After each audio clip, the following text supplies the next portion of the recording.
It's no news that Nigeria is dealing with a whole lot of insecurity, but what is news is what needs to be done, especially with the critical stakeholders meeting yesterday in the Southwest. With basic recommendation coming from that very meeting, many Nigerians are asking if those recommendations are being implemented by government, would we have a change of narrative? Well, a question I want you to ponder on, but for now, I want to quickly welcome you to another lovely time on television. Is Atlantic TV, Viewpoint, and my name still remains Mike Egobadio. And I'm Mercy Irabo on Atlantic TV. You know how we do it right here on Viewpoint. To start with the dailies, to go straight into the dialogue, and of course the news and the trending. And you know, today, every day is a special edition of Viewpoint. You do not want to miss any of the highlights. Yes, and of course you can engage with us on all our social media platforms, on Facebook, on YouTube, on Instagram at Atlantic Media and TV. We need to take this quick break. Once we return, the dailies will be next. Alright, my name is Desoka, the comedy catalyst, one of Nigerian comedy. Alright guys, back again, yes boss, my name is Osh Baby. Yemi Alade. Yeah, what up people, it's your boy Victor Adi. Girl Niniola. My name is my wife, Ninja Celebrity type man. My papa say, who won't carry cow, waka go, waka follow the cow, I know the life for you. I see you know you're watching the Atlantic TV. Keep watching Atlantic TV. Atlantic TV. Keep watching Atlantic TV. Keep watching Atlantic TV. Keep watching Atlantic TV. Atlantic TV. Informative, educative, interesting, entertaining. Worldwide, international. Don't go anywhere or I'll catch you. Don't touch that die. Atlantic TV. Boom. Atlantic TV, we wanna party. Atlantic TV. Culturally inclined and uniquely different.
Yes, 7 papers is what we'll be looking at today on our Viewpoint, the dailies it is. And for review today, we have These Daily Trust, definitely Nigerian Tribune is here, as much as The Nation, The Vanguard, Guardian, and The Punch. And I'd like to start first with The Punch, and let's see what we have as a leading one on its front page.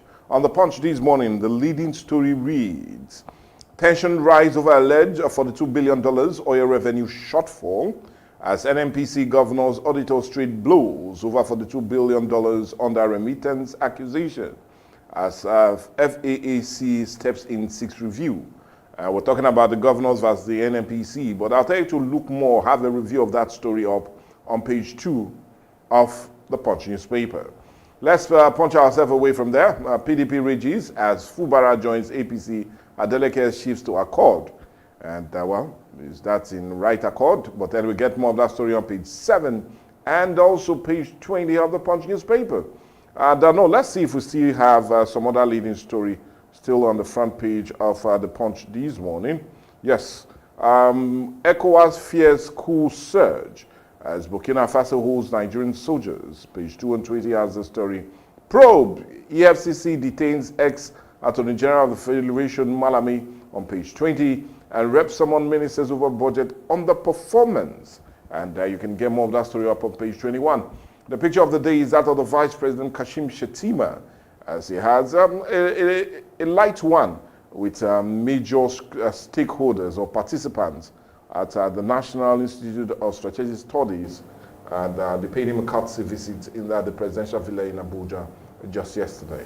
Well, that's the much we can take from the Punch newspaper. Let's check out for stories making it to the headlines of the Nation newspaper. On the Nation this morning, the lead story, Fubara joins APC as Adeleke picks Accord party tickets. Why would change parties by governors? And that very story is on page 2 of the Nation newspaper. Still on the Nation, 1,660 delegates to pick Osun APC candidates December 13th. And that's a major one on page 5. ECOWAS lauds Nigeria for Benin Republic intervention. That very story is on page 2 of the Nation newspaper. Fagbeni, 860 terrorism convictions secured in 7 years. A major one on page 3 of the Nation newspaper.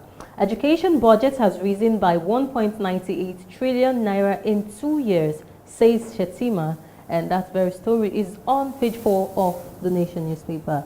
Let's see if we take some more stories still on the front page of the Nation newspaper. EFCC quizzes ex-AGF Malami over alleged terrorism financing. My public record unblemished as a major one on page 2 of the Nation newspaper. Release my husband's autopsy report. Widow cries out on page 5. Flight for Ekiti Airport. It's on page, still on page 5 of the Nation newspaper. Let's see what we have as the picture of the day. Yeah, the picture of the day this morning.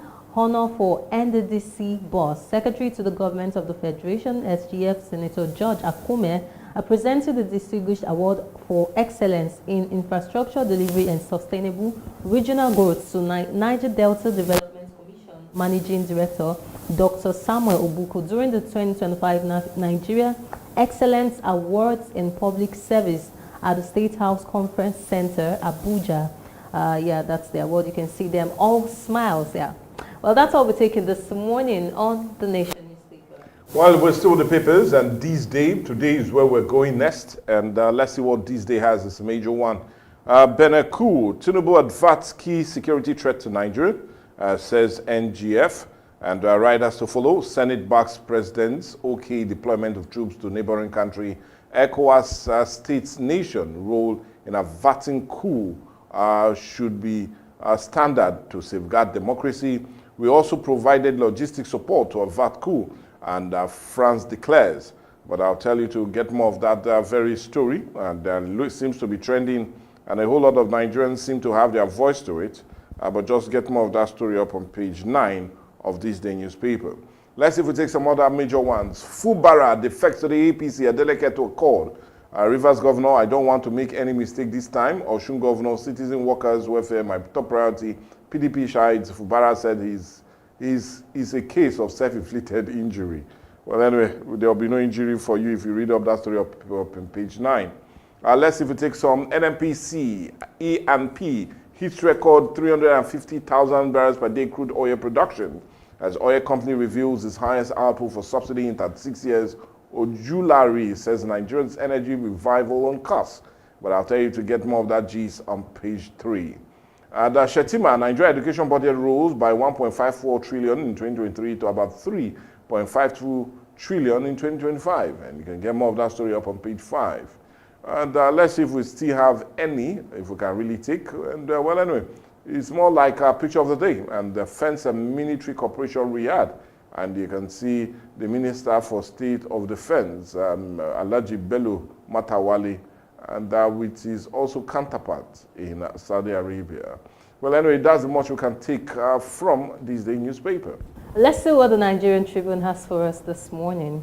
The lead story says, Fubara joins APC, PDP loses out in South-South, South-East. Adeleke joins Accord Party, only 4 governors remaining in former ruling party. A major story on page 4 of the Nigerian Tribune. Let's take some more stories still on the front page of the Nigerian Tribune. Kogi government says 21 children rescued from suspected banditry training. Oh, that's a very disturbing story on page 26 of the Nigerian Tribune. Tinubu urges youth to dream big, sustain creativity and innovation on page 2 of the Nigerian Tribune. Nigeria-Saudi Arabia signed 5-year defense cooperation agreement, a major one on page 8 of the Nigerian Tribune. Let's take some more major stories still on the front page of the Nigerian Tribune. A Senate approves Tinubu's request to deploy troops in Benin Republic. Community in a state of emergency, ECOWAS warns as coup insecurity deepen regional crisis, applauds Nigeria for failing Benin coup attempt. Burkina Faso did not ground NAF C-130, NAF clarifies. And you can read up that story on page 2 of the Nigerian Tribune. The Senate condemns Bismal rise in FS, summons Minister FAAN, airline owners and others.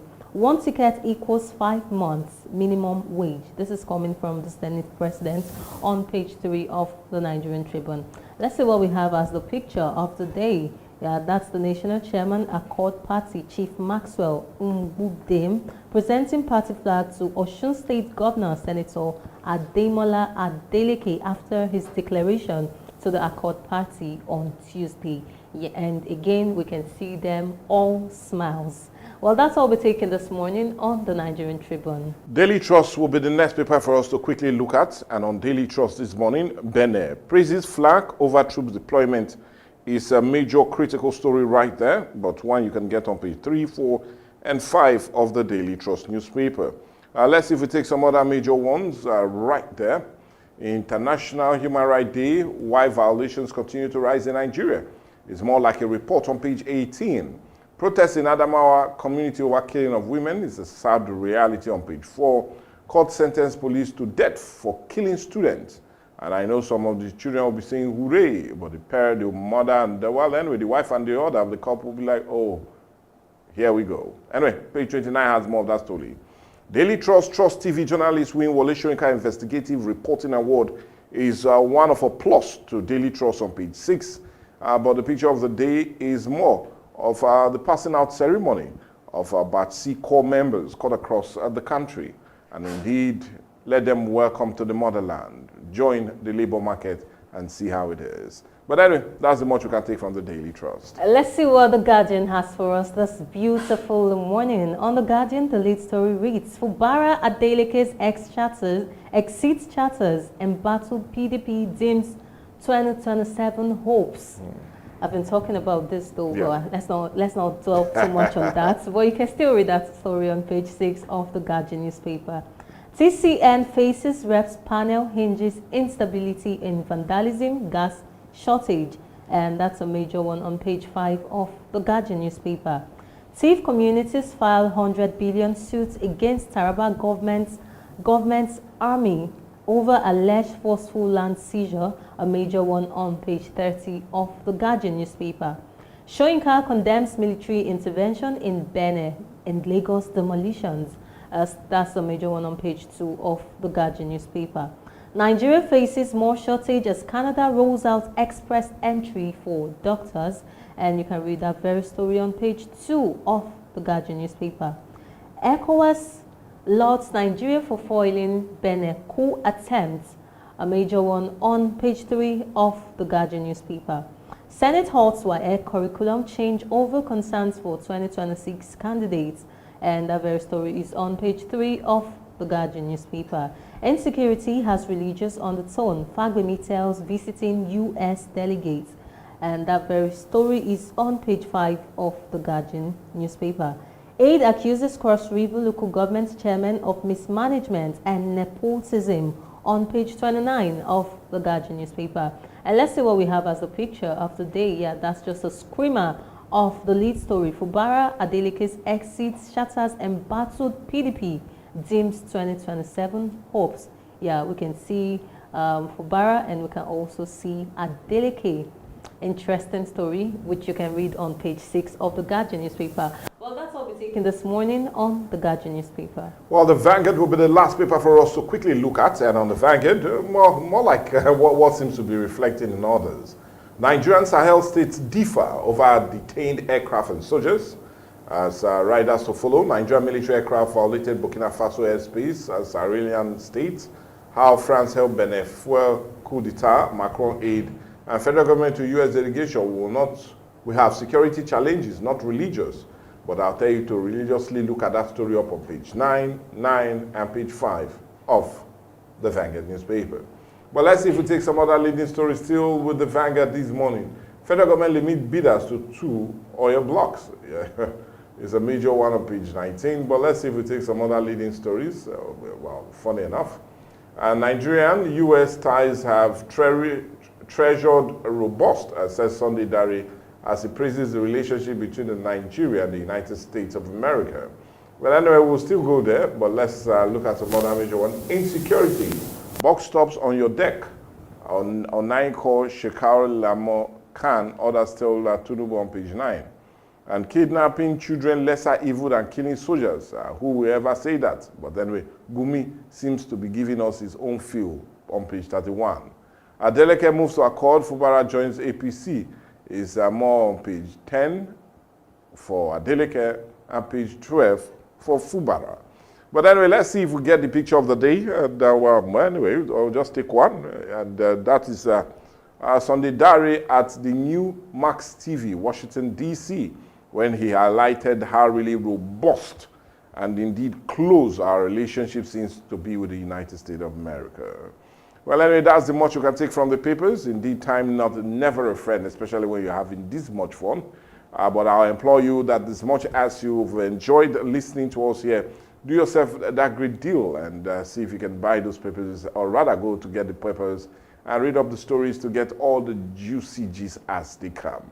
But we do know what's coming next is Dialogue. Let's go on a break, and Dialogue will take center stage right here on Viewpoint on Atlantic TV.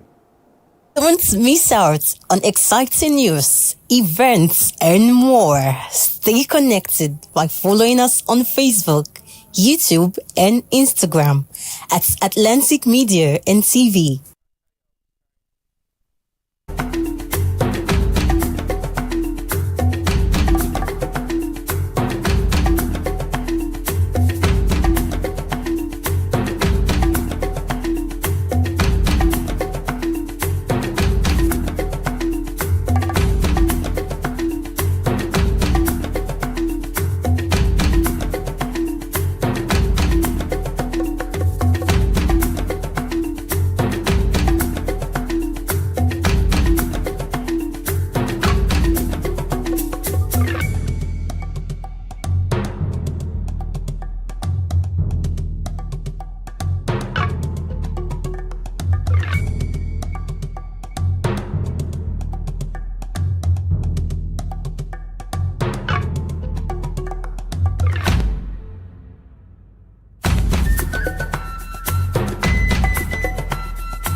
Atlantic TV. Culturally inclined and uniquely different.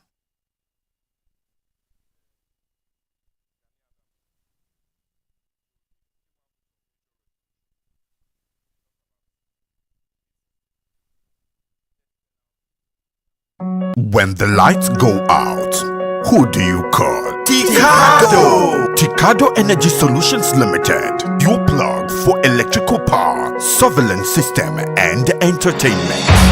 From expert electrical installation to efficient eco-friendly solar inverter systems, no matter the size, Ticado delivers smart energy solutions designed for today and tomorrow. We also help you secure your space with our cutting-edge security and surveillance system. Enjoy crystal clear entertainment with our professional DSTV and cable TV installation. Visit Ticado today at Block F4, Suite 41 and 42, HFP East Line Plaza, Abraham Adesanya, Aja, Lagos. Or call 0906 902 5025 or 0815 176 6817. Explore our services at ticado.com.ng.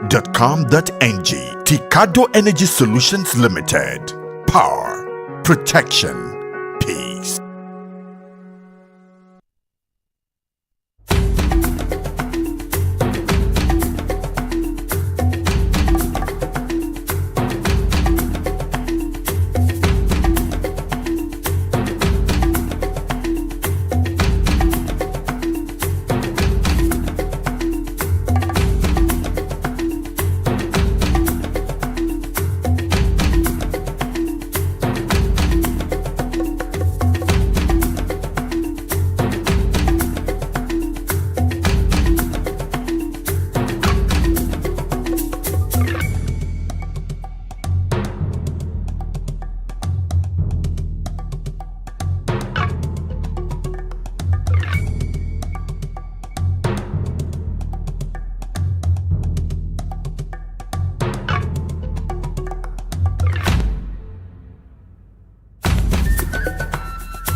Atlantic TV.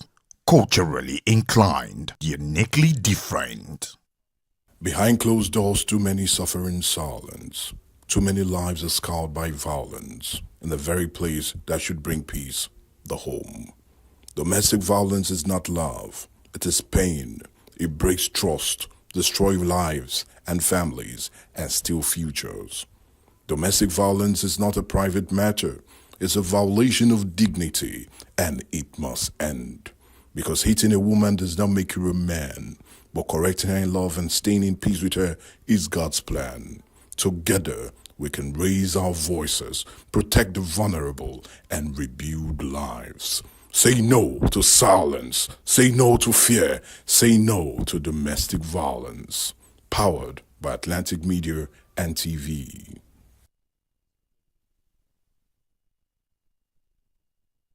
My name is Desoka, the comedy catalyst of one of Nigerian comedy. Alright guys, back again, yes boss, my name is Osh baby. Yemi Alade. Yeah, what up people, it's your boy Victor 80. Girl Niniola. My name is my wife and just celebrity type man. My papa say, who won't carry cow, waka go, waka follow the cow. I know the life for you. I see you know you're watching the Atlantic TV. Keep watching Atlantic TV. Atlantic TV. Keep watching Atlantic TV. Keep watching Atlantic TV. Keep watching Atlantic TV. Atlantic TV. Informative, educative, interesting, entertaining. Worldwide, international. Don't go anywhere, I'll catch you. Don't touch that die. Atlantic TV. Boom. Atlantic TV, we wanna party. Atlantic TV. Culturally inclined and uniquely different.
held in Lagos yesterday, Tuesday, 9th of December, has thrown their weight behind the call for state police and death penalty for kidnappers as a way of addressing the multifaceted security challenges in the country.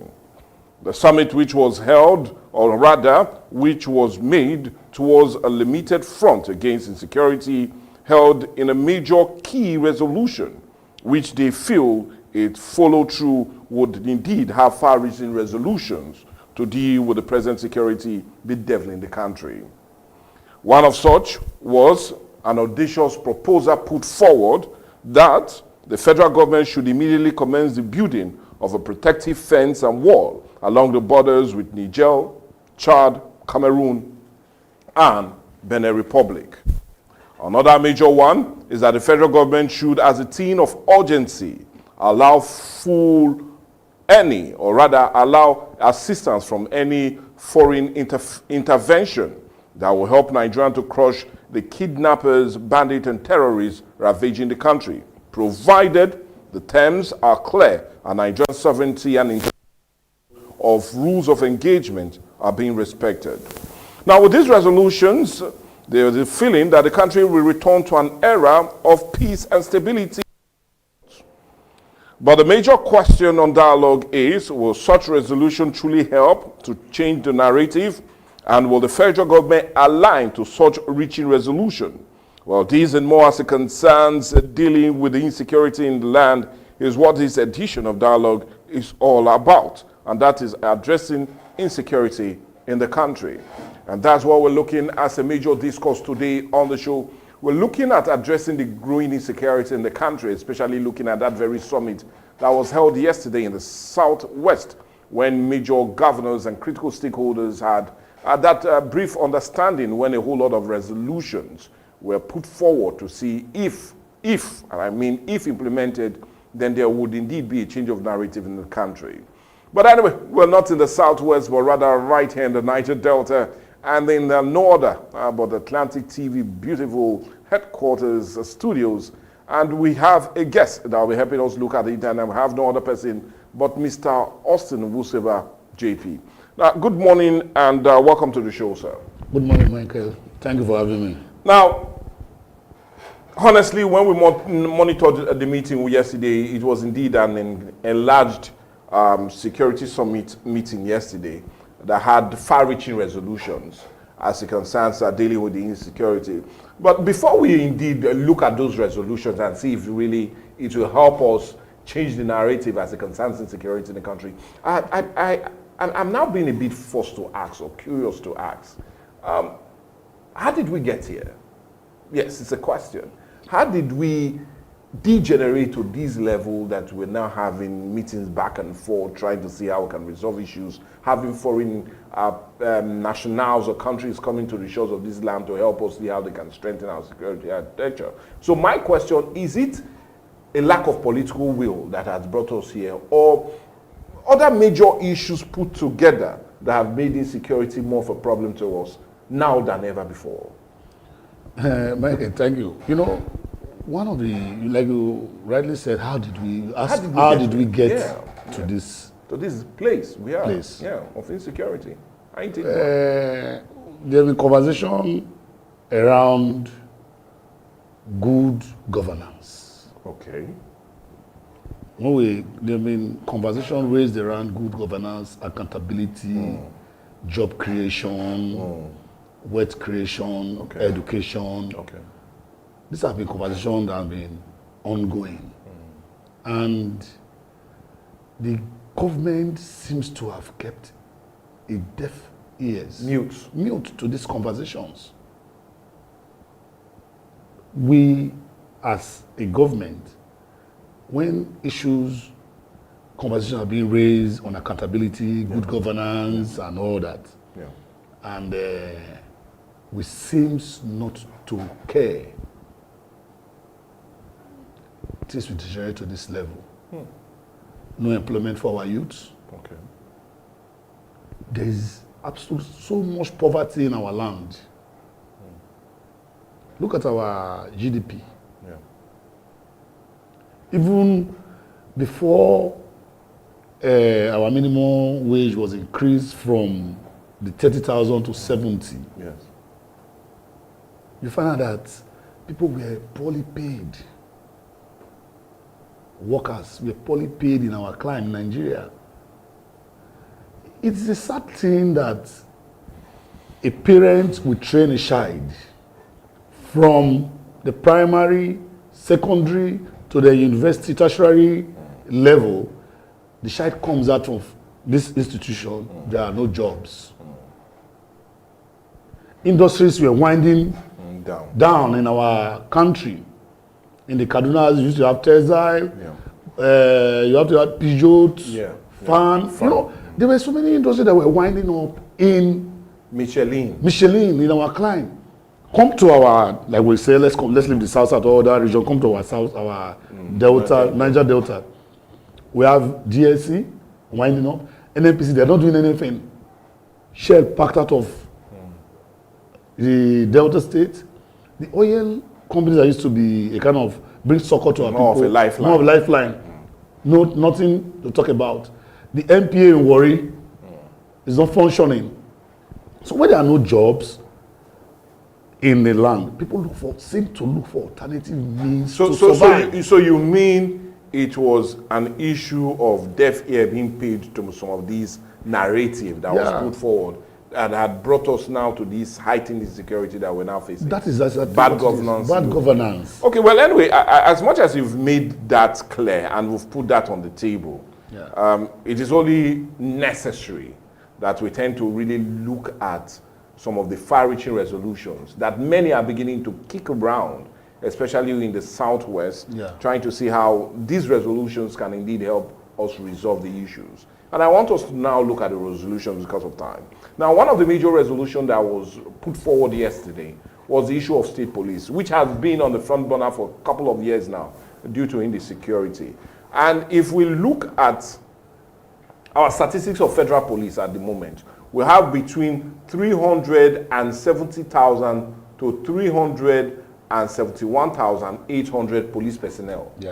Which, if you now translate it to how it is in manning Nigerians, you are talking of one police officer to 600 citizens, which is far below the United Nations average of one police officer to 450 civilians. So my question, do you see state police, apart from just helping to show up the numbers of having the required police, but do you see them as indeed what we truly need to help us change the narrative as it concerns under policing and having enough police to deal with the insecurity within the country? Mike, the conversation surrounding state police has been on the front burner. Yeah, for a pretty long time now. Fine, there have been argument for and against. Most certainly. On state police, as it is. They have the school of thoughts that we argue that our governors will hijack it and use them as ready tools against their political opponents. That is one school of thought, one aspect of it. Then also there is the merit of this conversation, this argument, whereby if we have state police, we know our environment. You understand? Yes. And again, it will increase the number of policing as relates to the United Nations policing ratio. Yeah. When we engage our locals to recruit them into state police, well, you are not going to bring people from another state as your state police. But there's I do understand, but there's every evidence that we are under policed. Of course, there's evidence that we are under police. Okay. Let's take that clear. You see the IG saying we are withdrawing VIP guards back to base so that they can be deployed for protection of citizens. There's an argument, sir, that you see, when we secure our environment, there will be no need for you to carry private security guards or police escorts. Because protection is for every citizen. It's not just for VIPs. Let's secure our place. Let's provide adequate security. You know that, there are sometimes you travel to outside the shores of Nigeria. You can take a walk at night. But today, in our local, or in our community here, it's difficult to take a walk for fear of criminality, bandits, armed robbers, pocket pickers, and all that. You don't know what will happen to you. I travel abroad. I take public transportation. But here, I'm afraid to take public transport.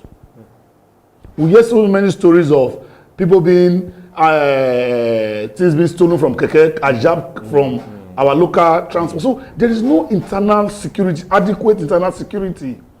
We must provide security for every Nigerian, every Delta, and every citizen. Once we are secure, what's the need for you to get a police escort? You can decide to take a walk from your neighborhood to a supermarket to wherever. But when we are not properly secured, then there is a problem. Then, like we're saying, the IG was calling for withdrawal of VIA police. If you want to, security is expensive, Michael. Yeah. If you want to secure yourself personally, if you feel you are a VIP, you want to secure yourself, I'm the advocate that let us begin private security organizations who will carry arms. So those VIPs that want security, we pay heavily for that. Okay. Once we have licensed organizations that carry arms and they have trained security guards. Let VIP patronize them so that our police will be enough for us. Okay, because Mr. President talked about having an NSCDC officials helping to protect VIPs. But let's leave that for now and come back to the issue of state police. Yeah. Do you see it happening anytime soon? Michael, just recently, the North, they met, and one of their resolution was that state policing should be encouraged. And for them, it looks as if they were the ones holding every They other were holding every other person before, but now they've seen, because there's what is happening today in the North. One, if they discourage investors. Okay. That you're talking about the heightened insecurity. The heightened insecurity. You want to put your money where there is insecurity.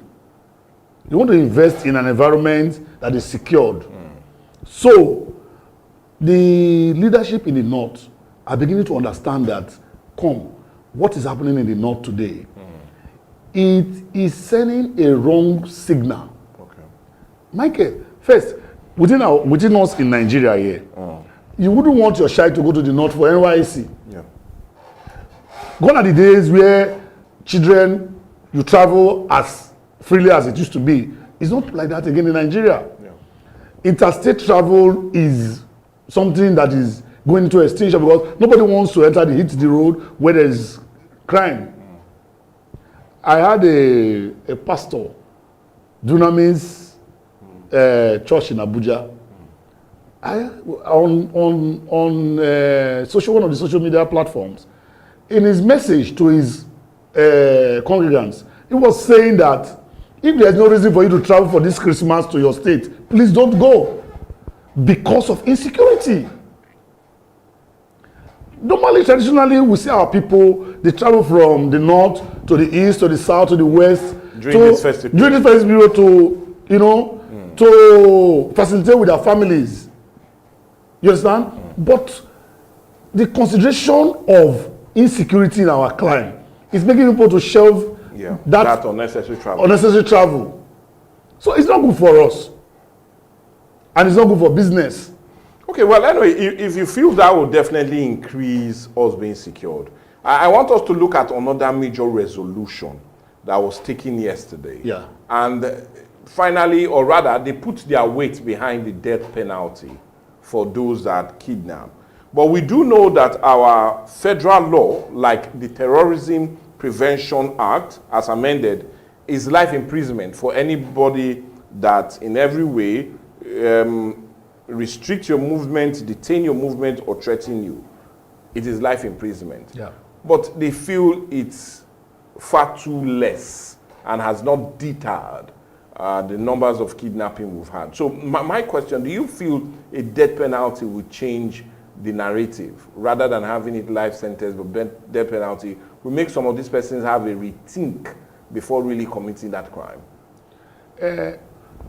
I am also in support of reviewing our laws. Okay. And, you know, with what is happening presently, death penalty seems to be also a way whereby we can, how do I put it, we can kind of deter criminality. It should be included, it should be reviewed and included in our penal codes. Again, I also feel that we should strengthen security. Okay. Our security agencies should be properly strengthened, trained, equipped for the modern day challenges. Okay. You understand? Because if we ask, are there challenges? There are challenges. So we're in the 21st century, whereby technology is the main thing. With the AI revolution, with the advancement in internet and all that, you know, there's a need for us to strengthen our security apparatus. Okay. Train them, equip them, deploy them, properly pay them. You know, with all this put in place and with what the National Assembly is doing, with all this conversation around, including death penalty into our penal code as a means to deter criminality or reduce criminality, it's good. Okay. Okay, now, in case you're joining us, yes, it's Dialogue on Atlantic TV, Viewpoint it is, and today we're looking at some of the far-reaching resolution that we got from the South West Security Critical Meeting that had major critical stakeholders having that very summit. And major resolutions were put forward, some of the resolutions which are already in the public space as it concerns discussion around it. But some other major ones that is coming on board, especially as it concerns the resolution. And one I want us to now look at is the issue of that very call. They called on the federal government to ascertain of importance, help build wall, border wall between Nigeria and Niger, Nigeria and Chad, Nigeria and Cameroon, and Nigeria and Benin. And all of this audacious plan is put forward because of our lack of securing ourselves. We have a very major porous border. If you look at all our entry points, we on Dialogue, we always do our research. We have about 1,400 illegal routes. And out of these 1,400 illegal routes that some of these criminals use in accessing Nigeria, we have only 84 where we have official entry points, which puts us at 95% on secured or manned entry points into the country, which is a large one. Now, my question is a 2 points. Okay. My first question is this audacious plan going to really deter most of these persons from coming into the country? That's number one. And number two, should we say our lack of having a secure border has in every way contributed immensely in the growth of insecurity in the country? Okay. Michael, I will take your first question. If building a wall around our borders, yes, would in any way help out? One, you know, is our border, our borders porous? Yes. Okay. You understand? That's because our borders porous? Yes. Yes, they are porous. And through these corridors, illegal arms, short arms, they flow into our country. persons flow into our country. We don't have a current data of Nigerians. So when foreigners mingle among us, we don't even know them. When foreigners come into our clime, because there's no identification, we have identity problem, we have data collection problem. So people can easily come in through these porous entry points and mingle freely among Nigerians. And the way people come in, that is our arms, light arms and major arms come into our country. So, to build a wall around, if it will help, it will help. It will stem the inflow of migrants coming into Nigeria. Likewise, to some extent, stem the inflow of light arms and weapons into the country. So, it's a good one. Michael, you see, when President Trump of the United States came in his first tenure, he said, let us build a wall around our borders. Especially between Mexico. Apart from stopping immigrants from entering America freely, to stem the drug inflow into the United States. It seems laughable then, but when you come to think about it, it was doing the right thing. So bringing it to Nigeria is a welcome development. Okay, well, anyway, if you feel that audacious plan is a welcome development that we need to do, my next question, you brought out the issue of Trump and his plan of putting a wall between Mexico and Mexico. One of the reasons that plan did not fall through, or one of the reasons that... It fall through, it's going on. No? Yes, I do understand. One of the teething problem there was the cost, which he said he would translate the cost to Mexico. To Mexico, yeah. Now, that's where my question is now. The problem is, can we truly fund a wall on our borders between we and Niger, we and Chad, we and Cameroon, when we have little or nothing to go by? And the reason I'm asking this, as of present, we are a debt of 152 trillion naira, which is approximately 100 billion United States dollars in debt. So my question, do we even have the fund to erect such walls? Or are we, just like Trump did, going to tax our neighbors that are already having major issues with to help us fund that? Because in every way, we are not just protecting ourselves, we're also protecting them. So will it make any sense if we go through this audacious plan on our own? Michael. And do we have the fund for it? Michael, it's a question. When you have a challenge, you have to go to the drawing board. Even in your immediate family. If you are confronted with a challenge, except you want to open your eyes and let the challenges consume you. If you are confronted with any challenge, you go back to your drawing board and make plans, budgets. Is this particular fund necessary for now? No. Do we channel this fund to this to secure ourselves? Yes. I read somewhere, Mike, where somebody was saying, instead of the what is this road they call it, the road from Lagos to Calabar, that the Ministry of Works and the President they are doing. Why don't we abandon that and face fencing? Coastal road. The coastal road here, the coastal road. Why don't we abandon the coastal road and face the fencing of our borders? That is one. Then, you know, we have so many leakages. You know, I think the other time we spoke about the central bank saying certain funds were not remitted. You understand? Let's block leakages. Those gaps, when you put a block to such gaps where, you know, when we are talking about fighting corruptions, or corruption is one of the major players in Nigeria, let's block those gaps. There will be funds recovered for such projects. And we now come back to our drawing board and say, you know, the money we spend in purchasing arms,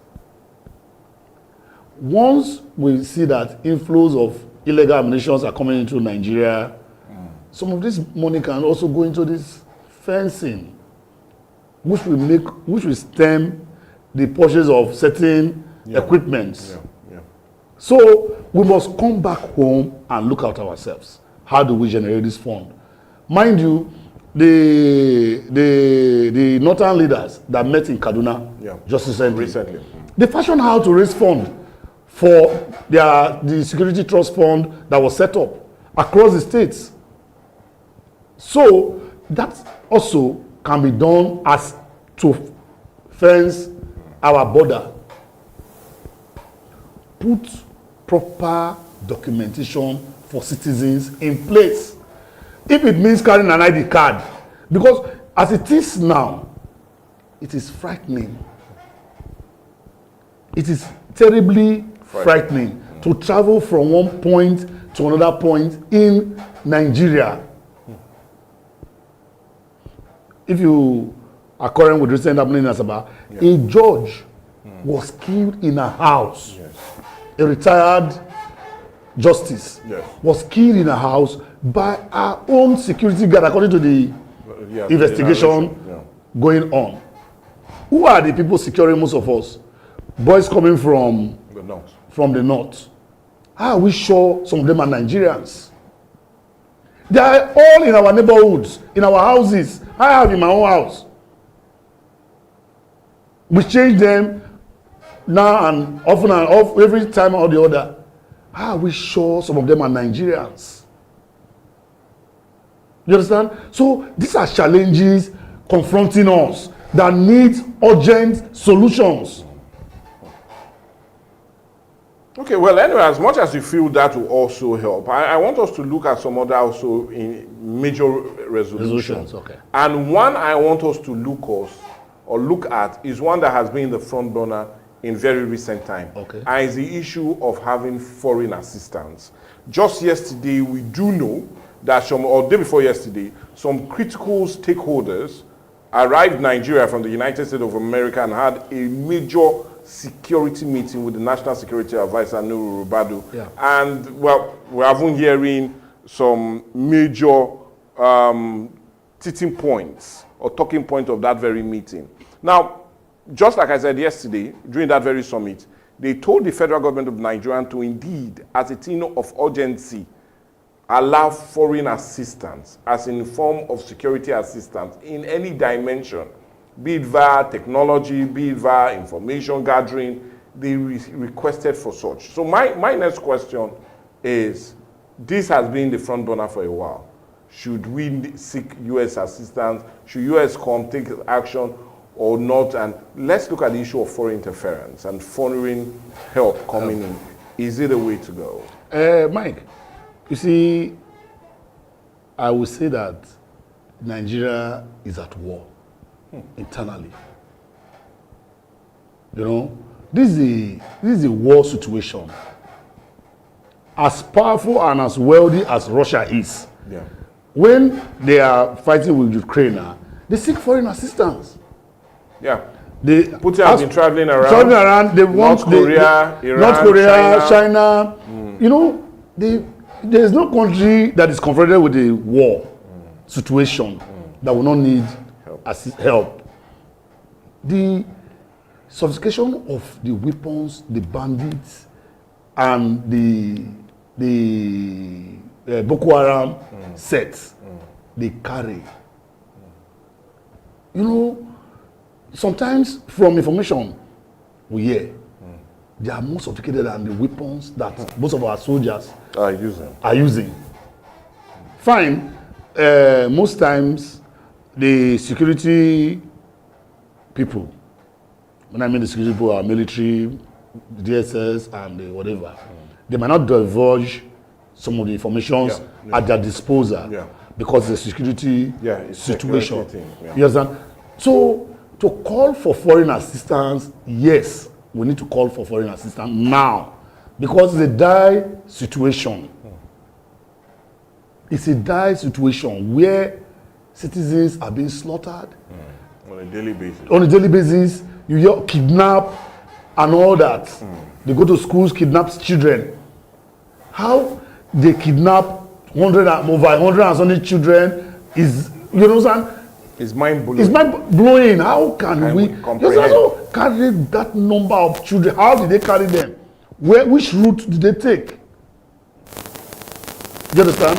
So we have come to a situation where it has overwhelmed us.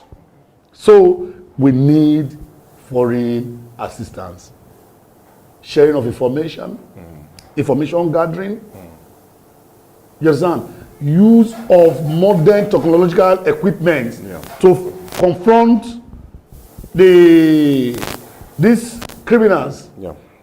So your question that do we need foreign assistance? Yes, we need. You just stated the obvious. You feel we need foreign assistance. But there's this question of sovereignty. Just recently, there was a coup d'etat in Benin, which Nigeria participated in bringing or resolving it.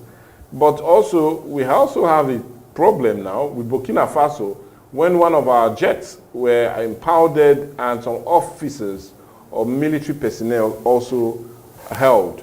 Now, we're talking about the issue of sovereignty, which is critical in any country. Now, if we allow countries like the United States to come and have a free flow in dealing with the issues of security, the question of sovereignty still comes. Would it not indeed affect our sovereignty? Let me see. When we're talking about the issue of sovereignty, this is not an invasion. Which is a sitting problem. This is not an invasion. Okay. You're not invading your country. Okay. You understand? What we're saying is we are requesting for their assistance. So it's like just like what Benin requested for our assistance. So it will pass through diplomatic channel and legal channels. Okay. You understand? Then we come to the issue of our foreign policy. Yeah. What is our foreign policy as it relates to seeking for foreign assistance with regards to fighting insecurity? So this is America is not coming to invade us, or we are not, any other Western nation is coming to invade us. We are overwhelmed with the challenges in our climate. We are now seeking for foreign assistance. So there must be engagement between both countries.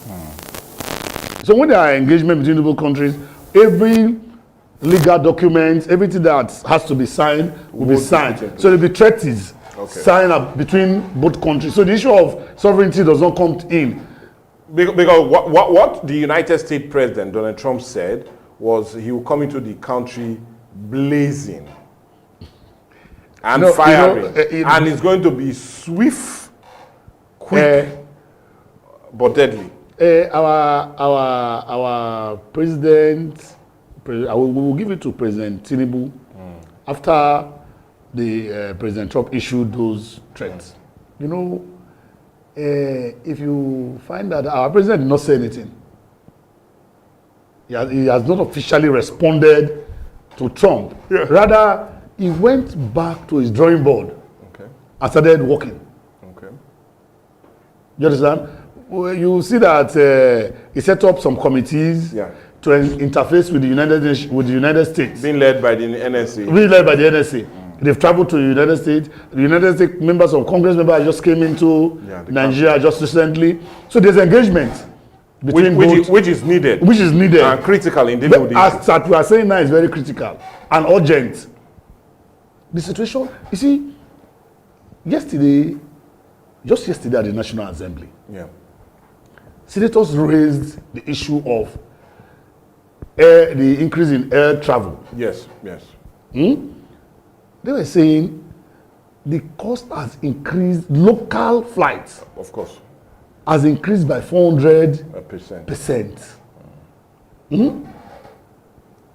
A lot of Nigerians no longer have trust in our road transport system because of the insecurity bedeviling our roads. So everybody is going using the air and the transport is expensive. There was an outcry yesterday in the Senate. Yeah. The Minister of Aviation has been summoned. And all the stakeholders in the aviation industry. What is raising these issues is insecurity bedeviling us. Michael, you see, there was a time my child wanted to. My child, after secondary school, she was like, Daddy, I want to study aviation. Or an aviation school in Zaria, Kaduna State. Kaduna to be precise. And at that time, there was an attack on the ND, the Nigeria Defense Academy itself. There was an attack on the Nigeria Defense Academy. I looked at my wife and we discussed it. Can we send our daughter, our child, to the north in Kaduna, since she's schooling, and go to sleep? It's not possible. It's not possible. Because of that reason, we denied our child that opportunity. And even going abroad was very expensive. So now, if you have a child, let's say in Kaduna or Abuja, would you, as a father, put your child in a transport bus or vehicle from that place to Delta or Edo State? With what we are hearing and seeing. So, these things call for action. There is a call for action. Immediate action. The president aborted the G20 summit in South Africa and sent his vice because he wants to be in charge of the situation. Okay. It's not a time for jamboree.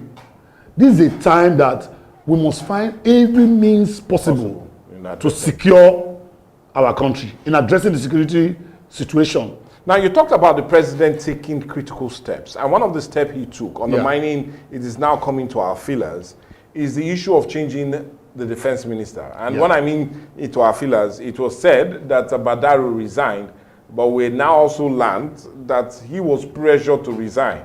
And the coming of the new defense minister, former CDS, Christopher Musa. Now, I want us to look at that. Has his coming changed the narrative? In your own assessment, would he do a better job in dealing with this growing insecurity? Michael, you know, knowing that he was the former CDS. Call it resign due to due health or pressure to resign. You know, these are times that we must take critical actions. Yeah. I recall that during his screening at the National Assembly of the Senate, one of the issues, he issued there was a statement that I like that he made. Told the officers that have been deployed to various formations. Some said they are waiting for last order. I said, which last order are you waiting for? Shoot, kill before you are being killed. From the moment you are deployed, you have been given order to protect yourself and protect our country. So there's nothing like you are waiting for an order again to come. Before now, we have not had such explanations. Yes, sir. These are coming into light. And mind you, if you go through the resume of General Musa and his antecedents, you find out that he is a result-oriented fellow. A result-oriented fellow? Yes. So, these times need critical action, practical. There's no time for theory. So do you say he's the man for the job? They've engaged him. You understand? Let's see how we handle the situation on ground. And mind you, Musa has also mentioned fencing of our borders. General Musa has mentioned fencing of our border as a means to curb insecurity and inflow of illegal migrants and inflow of light weapons coming into our country. So you know that is a man ready for the job. Vis-a-vis seeking for international help, cooperation, as we might call it, so that we nip this issue that is bothering us now. Okay, now still talking about doing this, I know if you're just joining us, you've missed a great deal. We're almost out of time talking about dealing with the present insecurity and looking at some major critical resolutions that were held, or rather put forward from that very meeting that was held yesterday in the Southwest, where not just governors, but traditional rulers and also other critical stakeholders as it concerns security all gathered and at the end came out with those resolutions. Well, anyway, they talked about the issue of death penalty for kidnapping with that of state police, and also highlighted a need to fence our borders, which has over the years been so porous that many persons feel even after chasing these bandits to a certain place, they always tend to cross over into the other countries. And indeed, you do know we can't go after them, knowing about issue of sovereignty. And that's what we've had, and the resolution we've been looking at since, like you do know, we still have no other person but Mr. Austin Wuseba, JP. Now, I know time is not a friend. My PD is already letting me know that we're almost out of time. But anyway, we still have a few time to talk about this, and that's where I want us to go. I would have loved us to talk about something that is happening now as it concerns Delta and the insecurity, but I want us to leave that, but look at Joe. Yes, the Delta State government recently, because that's where we are. Yeah. If we do not come home, then what benefit? We must come home, yeah. Now, the Delta State government, just in October, launched a security trust fund. Yeah. One that they felt would indeed also help us secure our borders, our entry point, and not only that, but deal with the growing insecurity within different metropolises. Now, I want us to look at that. We are in this festive period. Many will say the most heightened time, especially as it concerns insecurity in the South, is during this period. But let's look at it. What do you feel the Delta State government needs to do as it concerns dealing with insecurity in the state? And we've heard little or almost nothing from the trust fund since it's launched. So, but what for your own assessment needs to be done to help us also better secure ourselves, rather than waiting for the federal government to do so? Yeah, Michael, like I've mentioned here before. Yes. You know, as it relates to Delta State, yeah, and with the security trust fund that was recently launched. You know, I've said before now that strengthen the security apparatus. Okay. Should strengthen it. Strengthen them. Train. In how? Okay. In what way? Train. Okay. Equip. Okay. Deploy. Okay. Better equip them. And I'm also advocate for proper payment. Proper payment. Salary payment. Okay, as of when due? Yes, as of when due. You understand? Then, again, engage community leaders. Okay. As a means of securing our place. Let's say be engagement. Okay. Then we must address the issue of poverty in our states. We must address the issue of poverty. You see, if the Delta State government look into this issue of addressing poverty, to some extent, it will stem criminality. Then engage community leaders, stakeholders on how best we can handle the issue of insecurity in our state, not in the country. Okay, in our state, sorry. Not just for this season of this Yuletide season, but going forward. Okay. You understand? So when you equip our security apparatus, engage community stakeholders, have conversations with them, traditional rulers should come in. Information sharing, gathering and sharing is very important. If you see something, say something. It should be channels at which we can share information.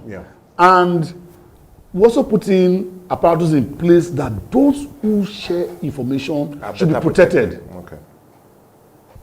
So people will be willing to share informations, because we have seen situations where people share informations and the people they share information about knows who shared the information about them. That is not a good thing at all. Okay. So there should be protection for those sharing informations. We must put a mechanism in place for that. Very important. How to share information. So Deltans will now know that if you see something, say something. If you see somebody that is strange, a new face in your area, share the information. And because another major thing is as regards the equipping. Yeah. You understand? And training. Our response system should be swift. Okay. Once there's an issue of a distress call. If there's a distress call, we must make it such a way that within 5 minutes, 10 minutes, there's response. Okay. And this response comes with the police, the medical team. We form this crop of team. Let me digress a little. If you go to the international circle, like you travel abroad, some people will argue that there's crime in the US, there's crime in the UK. Fine, there's crime. But Michael, if you shoot a gun in the UK, you are sure that you'll be caught. They will come with everything to chase after you. Horse, vehicles, bike, plane, helicopters. If need be. They will come with every instrument to look for you.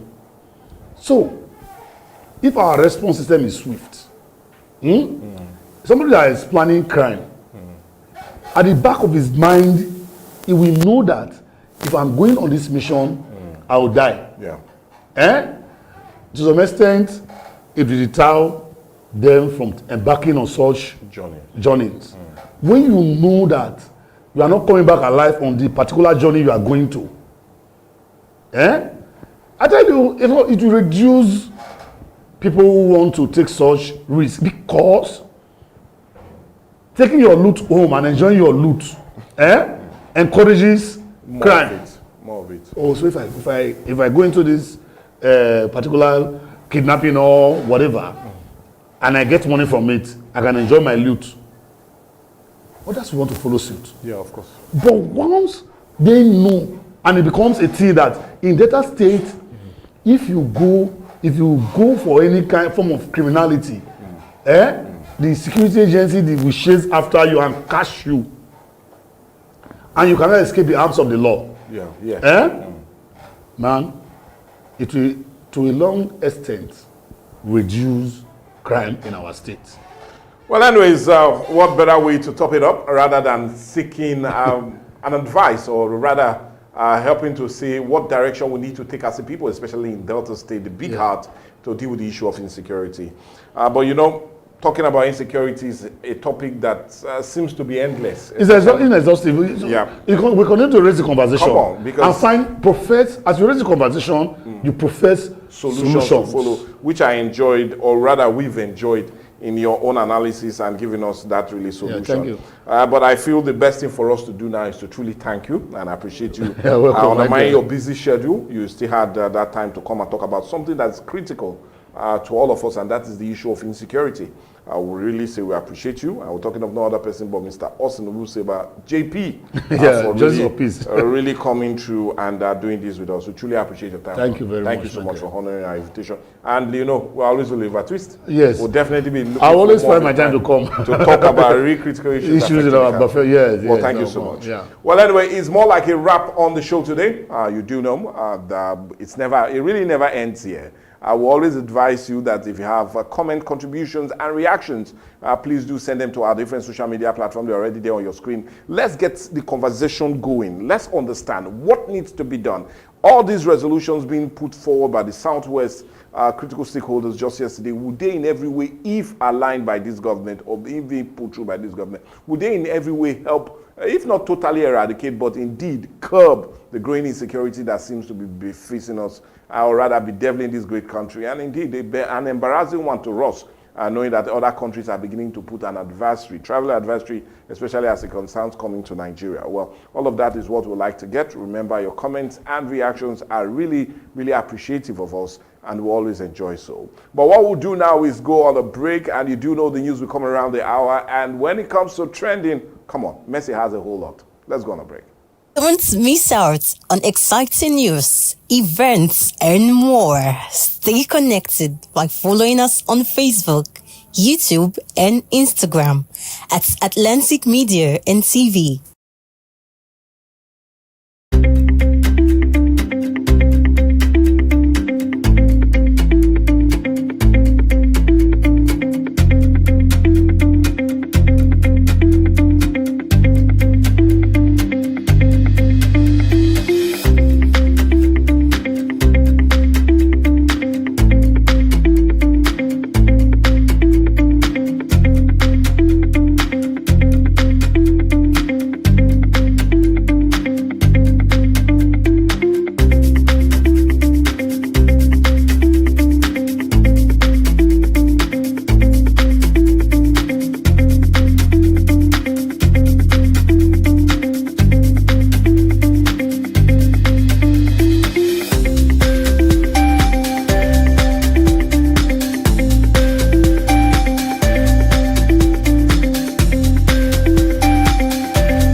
When the lights go out, who do you call? Ticado! Ticado Energy Solutions Limited. Your plug for electrical power, surveillance system, and entertainment. From expert electrical installation to efficient eco-friendly solar inverter systems, no matter the size, Ticado delivers smart energy solutions designed for today and tomorrow. We also help you secure your space with our cutting-edge security and surveillance system. Enjoy crystal clear entertainment with our professional DSTV and cable TV installation. Visit Ticado today at Block F4, Suite 41 and 42, HFP East Line Plaza, Abraham Adesanya, Aja, Lagos. Or call 0906 902 5025 or 0815 176 6817. Explore our services at ticado.com.ng. Ticado Energy Solutions Limited. Power, protection, peace. How many dreamers are in the house? Okay, all of them are raised hand. Well done. My name is Shalewa, a student from Eagle Mart International School, and I wish to become a software engineer and a data analyst to work with softwares like Google, Chrome, Safari, create my own website, create my own app, which people can use to change the world in both the medical profession, in both digital, and every aspect and area of the world. Please, can we give Shalewa a round of applause? I'm committed to making sure that journey happens. We'll definitely be partnering with her. Well done. I love it. I love it when a girl comes out and says, I'm going to innovate. I'm going to build tech solutions for my future. And not just, did you see how she said for Google, for Chrome? That means that she not there think of for you. Now the world where she want, and my darling Shalewa, you will fulfill your destiny in the name of Jesus. Okay. My name is Ronald Ombologbo from Rute International School. I want to become a doctor in the nearest future and a pharmacy, and also has my own hospital to be treating people and make them feel well. And please, can you give him a round of applause? Please just make sure say when you become that doctor, now worry you go do first. Maybe not Jackpot go because there are plenty doctors that are Jackpot. You will build your hospital here in Warri, so that the people of the world can come to Warri and receive excellent medical treatment from your services. Well done. Please give him a round of applause again. Good day, everyone. My name is King David Obende. I'm a student of First Baptist Secondary School. My future, what I would like to become is a petroleum engineer, not just at that. I plan to merge tech, software engineering in a way that I'm able to meet the demands of the new petroleum society. Because I've been experienced in the petroleum industry, for the past 20 years, there's been a major decrease in mostly efficiency. And also, I would like to see in a way that I can. I want him to speak your dream, speak it, talk it from inside of you. Merge.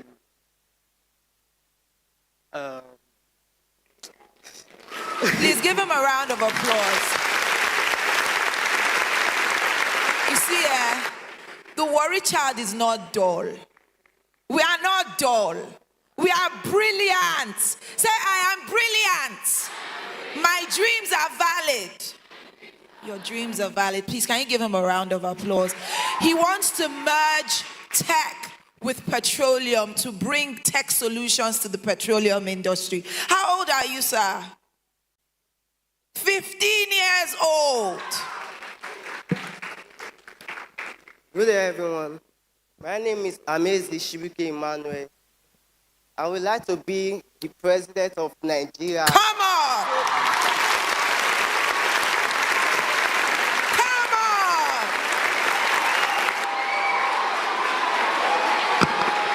How many of you will vote for him? Well done, well done. Please give him a round of applause. Well done. Thank you so much. And okay. I said the lady.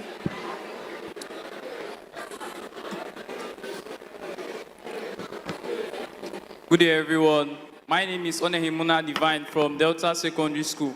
One of my dreams is becoming a large-scale farmer, and I would love to open a very big farm in between Delta State and Edo State. Thank you.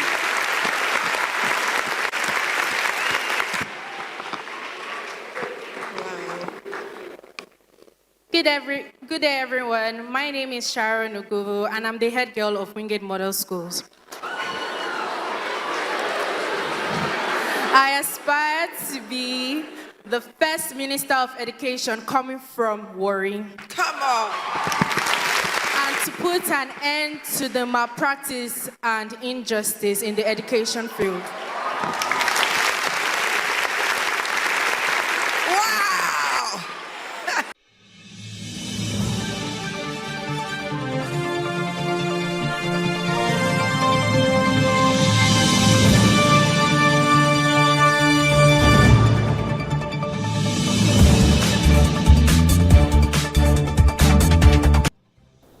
Good day and welcome to our daily news roundup on Atlantic TV. I'm Mike Egobat here. Here are our top stories. A Senate approves Tinubu troop deployment to Benin Republic. Fubara leaves the People's Democratic Party defects to the All Progressives Congress. And Genco's 4 trillion naira debt, the federal government moves to settle arrears with about 590 billion naira bond. And on the foreign scenes, Zelensky meets Pope, prepares update plan for Russia war. And talking sports, doubt over Salah's Liverpool future as Saudi clubs prepare January bid. Now to the news in full. The Nigerian Senate has given President Bola Ahmed Tinubu a green light to deploy troops to the Republic of Benin following last weekend's attempted coup in the neighboring country. The approval came on Tuesday after lawmakers deliberated the request in a closed-door section. The Senate President Godswill Akpabio announced a unanimous vote calling the move critical for regional security. Akpabio warned that instability in any West African nation threatens the entire sub-region, saying an injury to one is an injury to all. The Senate consent letter will be sent to President Tinubu immediately, clearing the way for the deployment. The decision comes as ECOWAS declared a state of emergency across West Africa nations, citing a surge in political instability, coups, and attempted mutinies. ECOWAS Commission President Omar Touré made the announcement at a high-level security meeting in Abuja, saying the region faces unprecedented security and political threats and need urgent collective action to protect democracy. Ministers are now meeting to determine next step, with more details expected after further deliberation. The Alaafin of Oyo, Oba Abimbola Akim Owade, has congratulated Nigeria's First Lady Senator Oluremi Tinubu on her installation as the Asiwaju Udwa of the Oni of Ife. The Oni of Ife, Oba Adeyeye Enata Ogunwosue, said the First Lady received the prestigious title on Sunday as part of activities marking the Oni 10th anniversary. Now, in a message released on Monday, the Alaafin described Senator Tinubu as a woman of substance who defined by inner strength, integrity, discipline, and commitment to service. He said the title reflects leadership, compassion, and dedication to progress of the Yoruba people and the Nigerian nation. Oba Owade added that the First Lady has constantly demonstrated resilience, empathy, and purpose, noting that she continues to make meaningful contribution to society through her actions and advocacy.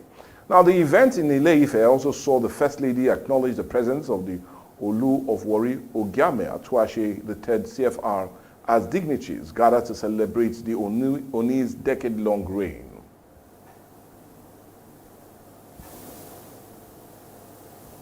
We are conscious, vigilant, progressive.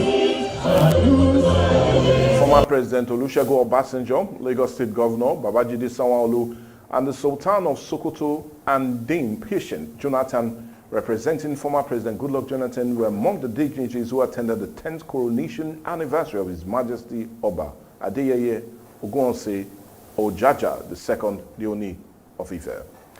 Away from that, Delta State Governor Sheriff Oborowori has appealed to employees across the state not to reject core members posted to the organization. The governor made the call on Tuesday at the closing ceremony of the NYC Batch C Stream 1 orientation course in Ise-Luku, representing now for Special Project Fenyi Manager. He urged employees to create a supportive work environment so core members can contribute meaningfully to the development of both the state and the nation. He also reminded core members to accept their posting, especially to rural communities where their services are most needed. Oborowori encouraged the new core members to approach national service with commitment and patriotism, saying the orientation course has equipped them with skills and knowledge needed for the primary assignment. Now, he added that the SAED program has prepared them for self-reliance and also financial independence.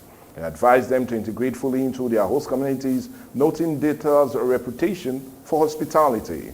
The governor commended the NYC management for sustaining skill acquisition programs that help tackle youth unemployment. NYC State Coordinator John Okwage thanked the governor for his continued support and also praised the NDDC for installing about 229 solar power street lights within the camp, improving security and lighting. He urged the host community to protect the facilities and encourage core members to uphold discipline, respect local customs, and embark on impactful community development projects throughout their service year. Talking politics, Rivers State Governor Similaye Fubara has formally defected from the People's Democratic Party to the ruling All Progressives Congress. The governor announced his decision on Tuesday during a stakeholders meeting at the government house in Port Harcourt, joining several South-South governors who recently left the PDP. Fubara said supporting President Bola Ahmed Tinubu required openly aligning with him, not offering what he called backdoor support. He told the supporters the entire political structure will be moving with him to the APC. The defection comes a day after Fubara visited President Bola Ahmed Tinubu at the State House in Abuja. Details of the meeting were not made public. Fubara's move follows months of political tension in Rivers State. Earlier in the year, President Tinubu declared the state of emergency in the state, suspending the governor, his deputy, and all members of the House of Assembly for 6 months, citing escalating political conflict. An interim administrator was appointed to manage the state during the period. When the emergency rule ended, Fubara returned to office saying the difficult period was necessary to restore order. It's not just a personal visit, but a state interest consultation. I don't want to make any mistake this time around. I wish also not to step on any mind or anyone is lead for us. So I was with Mr. President yesterday to brief him on the situation of things in our state, which I believe he has taken note and is going to act swiftly on it. But we have the full support, we have positive nod to live where we are because we didn't get any protection. To go to where the reason why we're still standing is because of that case. And the truth is, without Mr. President, there won't be any His Excellency. It would have been former. So he revealed he deliberately avoided challenging the legality of the emergency declaration in order to maintain peace. He also confirmed that after President Tinubu intervened, he and the FCT Minister Nyesom Wike and the State House of Assembly agreed to reconcile in the interest of Rivers people and the stability of the state. The Ondo State chapter of the New Nigerian People's Party says is gearing up to take all state and National Assembly seats currently held by the All Progressives Congress in the 2027 elections. Ondo State is presently represented entirely by APC lawmakers, 3 senators, 9 House of Assembly, 9 House of Representatives, and 26 members of the House of Assembly. But the NNPP says the lawmakers have failed to deliver meaningful projects and will be voted out. The party new chairman, Peter Olagunkun, made the declaration during the inauguration of the newly elected state executive in Akure on Tuesday. Olagunkun said the NNPP is strengthening its structure ahead of the 2027 and positioning itself as only viable alternative in the state. He described the PDP as divided and the ADC as gathering of retired politicians. He insisted that the party will field strong candidates across all constituencies to replace what he called underperforming APC legislators. On national issues, Olagunkun criticized President Bola Ahmed Tinubu's handling of insecurity, saying the president appeared overwhelmed and should follow the recommendation of NNPP's 2023 presidential candidate Rabiu Musa Kwankwaso. He ordered that the NNPP plans to build a new Nigeria if it wins power in 2027. The newly inaugurated Ondo NNPP executive includes Olagunkun as chairman, Oluwayemi Adekule as secretary, Ibrahim Shaibo as treasurer, and several vice chairmen across the 3 senatorial districts, among other officials. The federal government has begun moves to clear the more than 4 trillion naira owed to power generation companies with the launch of a 590 billion naira first tranche bond under a new NBET bond program. Now, the bond is the opening phase of a wider 4 trillion naira package backed by the federal government. It includes a 300 billion naira in cash bond to be sold to investors and a 290 billion naira in non-cash bond that will be issued directly to the Gencos. Documents obtained show that the Series 1 bond will be issued between November and December of 2025, with the Cardinal Stone Partners acting as a lead issuing house. The bond carries a 7-year tenure, a fixed coupon rate, and will be gradually with interest paid twice a year. The insurance marks one of the most significant steps yet by the Tinubu administration to tackle what experts describe as one of the power sector's most crippling financial problems. The bond will be listed on both the Nigerian Exchange and the FMDQ Securities Exchange making it available to pension funds, banks, insurers, asset managers, and high net worth investors. The issuer also has the option to observe over subscription of up to 1.23 trillion naira, which could allow more than non-cash bonds to be allocated to Gencos if needed. Now, Nigeria power sector has struggled for years as NEBT continues to owe Gencos billions due to poor remittance from electricity distribution companies. Generation companies warn that the mounting debt now escalated to about 4 trillion naira and projected to hit 6 trillion by the end of the year, has crippled operation, disrupted gas supply contracts, and reduced power plant output. The liquidity crisis has continued to repeatedly grind collapse and also unstable electricity supply nationwide. The federal government says the bond fully guaranteed and compliant with CBN and PENCO requirements will be repaid mainly through the national budget, with NBET's recoveries from discos serving as a secondary source. Still talking business, Boa Cement is awarded a 200,000 naira scholarship to 200 students across Sokoto, Kebbi, and Zamfara State, doubling its annual support as part of effort to boost education in the region. At the presentation ceremony, Boa Cement Managing Director Yusuf Binji, represented by Ali Gume, said the increase from 100,000 naira to 200,000 was to cushion rising financial pressure on students. He urged the beneficiaries to use the funds strictly for school fees and essential academic needs, adding that the company will monitor their progress. The beneficiaries include 50 students each from Sokoto, Kebbi, and Zamfara, as well as additional 50 from Wamako local government area, host community of Boa's operation. Now, the Executive Secretary of the Zamfara State Scholarship Board, Rashida Lima, praised Boa Cement for what she added or called a major investment in human capital development. She said the initiative aligns with the government effort to ensure no student is left behind. Some beneficiaries expressed gratitude. Bilikisu Mohammed from Kebbi State said the support will strengthen students' academic journey, while Umar Bello from Zamfara pledged that recipients will make good use of the opportunity.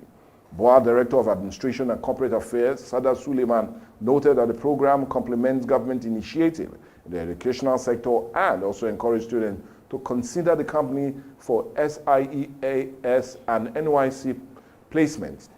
The district head of Akila, Aliu Hassan, also commended Boa Cement for supporting young people and appealed for more job opportunities for host communities. We need to go on a break now, but when we come back, more news across Nigeria as well as foreign and sport news. Join us again. My name is Desoka, the comedy catalyst, one of Nigerian comedy. All right, guys, back again, yes, boss. My name is Baby. Yemi Alade.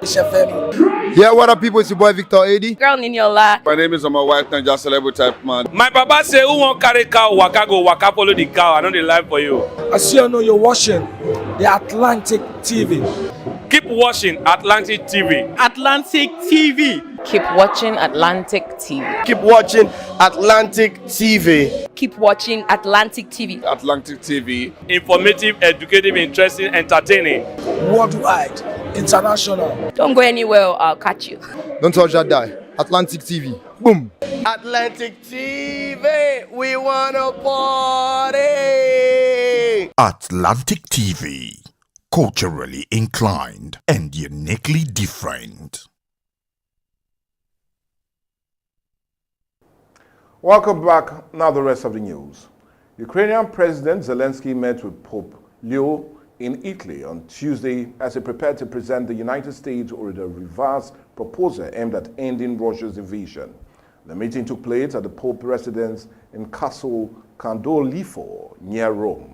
Zelensky is also scheduled to meet with Italian President Melino and a strong supporter of Ukraine despite divisions within our coalition. Italy continues to supply weapons to Ukraine, but only for use on Ukrainian soil, and has ruled out sending troops as part of the proposed international monitoring force. A decision on extending Italy's military aid set to expire on December 31st was postponed last week. On Monday, Zelensky held talks in London with leaders of Britain, France, and Germany before moving to Brussels for discussion with EU and NATO. European Commission President von der Leyen said Zelensky's sovereignty and Ukraine's sovereignty must be protected as a long-term security guarantee. French President Emmanuel Macron said European partners are working on strong security assurance and reconstruction support for Kyiv, while seeking alignment with the United States position. Anyway, in Washington, President Trump's stance on Ukraine has faltered. He recently imposed sanctions on Russian oil companies after earlier expressing frustration over stalled peace efforts. He has also accused Zelensky of dismissing initial U.S. proposal, which Europe aligns view as one favored to Russia. Zelensky said the original 28-point U.S. plan has now been trimmed to 20 points following weekend negotiations. The Nigerian Air Force has denied reports circulating online that Burkina Faso grounded a Nigerian Air Force C-30 aircraft from entering its airspace without authorization. Several platforms claim the transport aircraft carrying 11 Nigerian military personnel was forced to land in Bobo del Luso on Monday, with reports citing Benua's forces and the Confederation of Sahel States accusing Nigeria of violating their airspace. The AES statement stated and shared widely alleged that the aircraft was compelled to land after an in-flight emergency that it landed over flight clearance, prompting the bloc to condemn what it called an infringement on its sovereignty. The group even announced that its air and anti-aircraft system were on maximum alert. But in a swift reaction, Air Commander Ehime Ajudame, spokesperson for the Nigerian Air Force, described the report as misleading. He clarified that the aircraft was not grounded by Burkina Faso. Instead, it diverted there after the crew detected a technical issue shortly after taking off from Lagos during a ferry mission to Portugal on December the 8th. He also said the precautionary landing was carried out in line with international aviation protocols, ordered that the crew is safe and had been treated cordially by Burkina Faso authorities. He confirmed that arrangements were underway for the aircraft to continue its mission. The Air Force reiterated its commitment to professionalism, street safety standards, and the protection of personnel while carrying out its constitutional duties. Away from that now to sports, there's growing controversy ahead of the 2026 FIFA World Cup as Iran and Egypt have formally objected to plans to brand their group stage fixture in the United States as a pride match. The match is scheduled to take place in Seattle on June the 26th during the city's annual Pride weekend. Local organizers have announced that the LGBTQ-themed event months before the tournament drew place Egypt and Iran in the same group. But the Football Federation of both countries said the branding conflicts with the cultural and religious values. Iran's Football Federation President Taj described the plan as irrational moves supporting a certain group, adding that both nations had filed objections. Iranian state television also reported that the country plans to appeal to FIFA. The Egyptian Football Association confirmed it is written to FIFA, rejecting in absolute terms any LGBTQ-related activities connected to the match. It said the game must remain focused on football, citing FIFA's own rules on political and social neutrality. Homosexuality is illegal in Iran and can carry severe punishment, while in Egypt it's often proscribed, or rather under laws on debauchery. The clash comes on as the 2026 World Cup hosted by United States, Canada, and Mexico approaches, as Iran continues to face complications with U.S. visas for some of its players, particularly those linked to military service in the IRGC, with Washington's dignitaries or designate a terrorist organization. Iran said it's preparing alternative players in case FIFA problems or visa problem persist. Still talking sport, Liverpool forward Mohamed Salah returned to training on Tuesday as uncertainty deepens over his future at Anfield. The 33-year-old was dropped from Liverpool's Champions League squad after publicly criticizing manager Klopp for benching him in recent game. Salah said he felt thrown under the bus sparking speculation of a January exit. His outburst is attracted strong interest from Saudi clubs with source linked to the Saudi Public Investment Fund saying they are ready to make a move when the transfer window opens.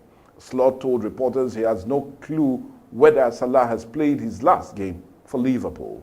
Salah, who has scored 4 league goals this season, is expected to join Egypt for the African Cup of Nations after this weekend match against Brighton. With that, sporting news comes at the end of the news, but we'll always remind you that if you have any newsworthy reports, do well to send to our different social media platforms. I'll be more than happy to take them. I still remain Michael Gobadia. Bye for now.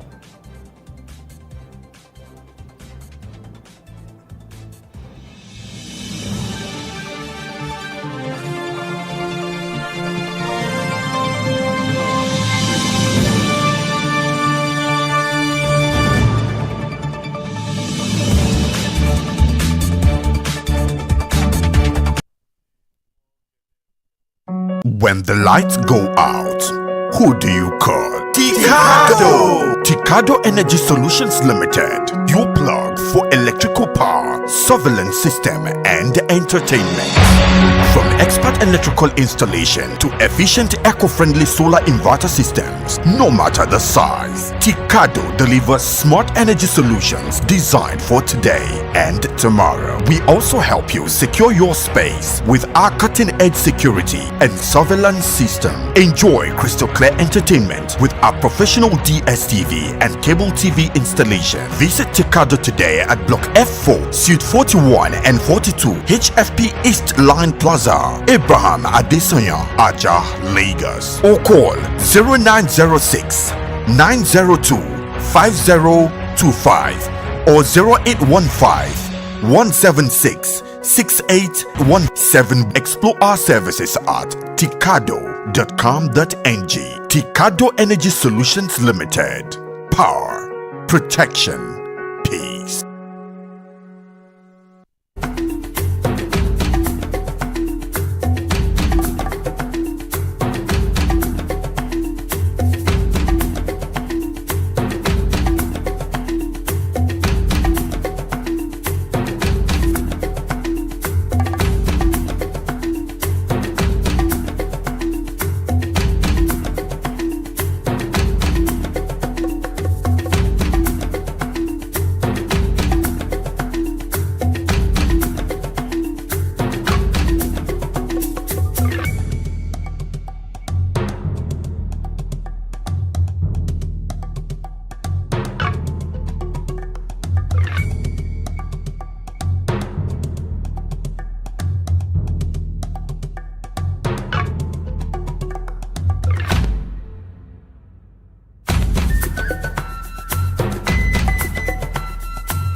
Atlantic TV, culturally inclined and uniquely different.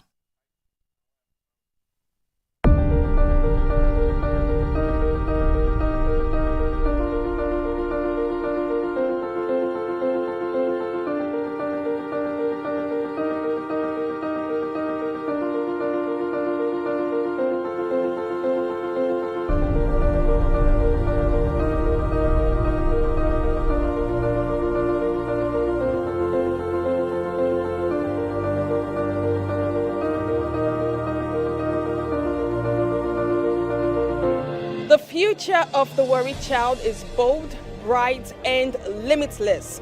Gone are those days where being from worry means that you are underestimated or being put in a box. Today, the worried child is breaking boundaries in education, innovation, and all things that they set their minds to. We are gathered right here live at the Brown Hill Coliseum in Warri, Delta State for the future of the worried child, a one-day seminar put together for secondary school students in Warri, Delta State, and its aim is to reshape and of course to remind these children that their dreams are valid and they can be anything that they want to be. We will be reshaping destinies and of course putting in the minds of these children that yes, greatness lies within them. The theme for this year is a very powerful one, Beyond Limits, Unlocking the Potential of the Worried Child. Now, this is not just another seminar, this is a movement, one that brings to the knowledge that every child has greatness inside of them. My name is NK and I'll be holding it down right here on the red carpet for Atlantic Media and TV, where we'll be having our special guests and of course we'll be having conversations with our speakers, distinguished guests, and of course our students who are here and ready to learn, to get inspired, and of course to go home with so much enlightenment. Join me on the red carpet as I interview great men and women who will be coming here today to experience this great history in the making.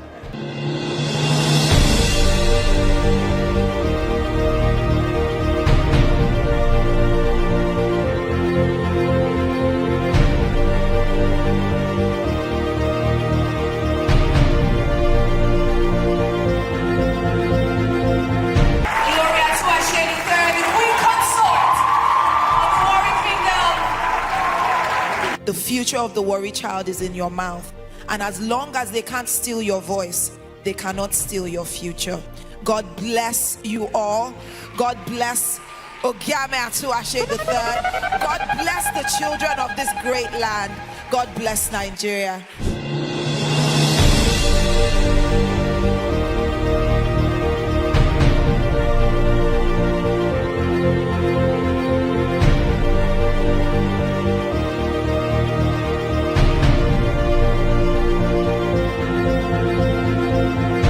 Child can do anything possible because we believe first God made them, and if God made them, God actually made them without limit. So we are trying to sell that dream back to them, no matter what they've been taught, no matter what they've been told, that the worried child is going beyond limit. To unlock children's potential, it starts with you as the parent.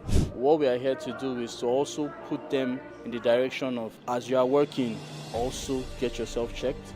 Going beyond the limits, beyond unlocking your potential, knowing your place, owning your story, finding the obstacles, identifying them, leaning into the lessons that life throws at you. So generally speaking, it's all about honing yourself and looking around you to solve problems. When you are a problem solver, you will always have value.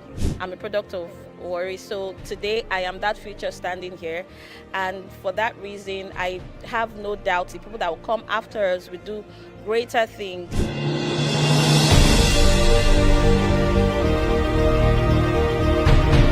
I feel so amazed by everything that has been going on today. I am truly touched and I'm truly enlightened today. I feel very nervous coming here, but meeting new people and seeing that, oh, like there are lots of opportunities. Thank you most for the opportunity that have given to us, the future of the worried child.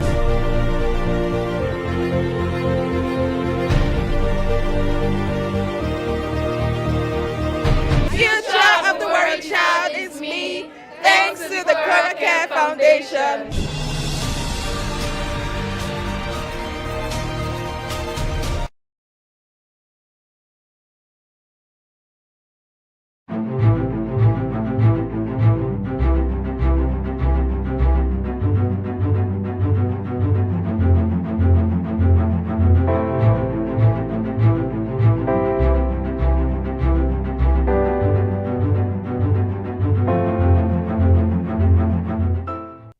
Welcome back. If you are just joining, it's Trending O'Clock. You know how we do it right here on Trending. We'll talk about all the trending and juicy gist on the internet and of course give our opinions about them.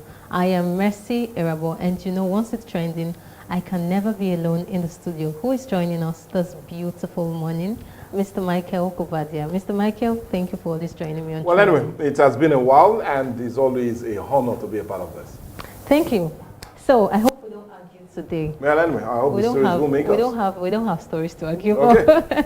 All right, let's just dive straight into it. There's this story that I want us to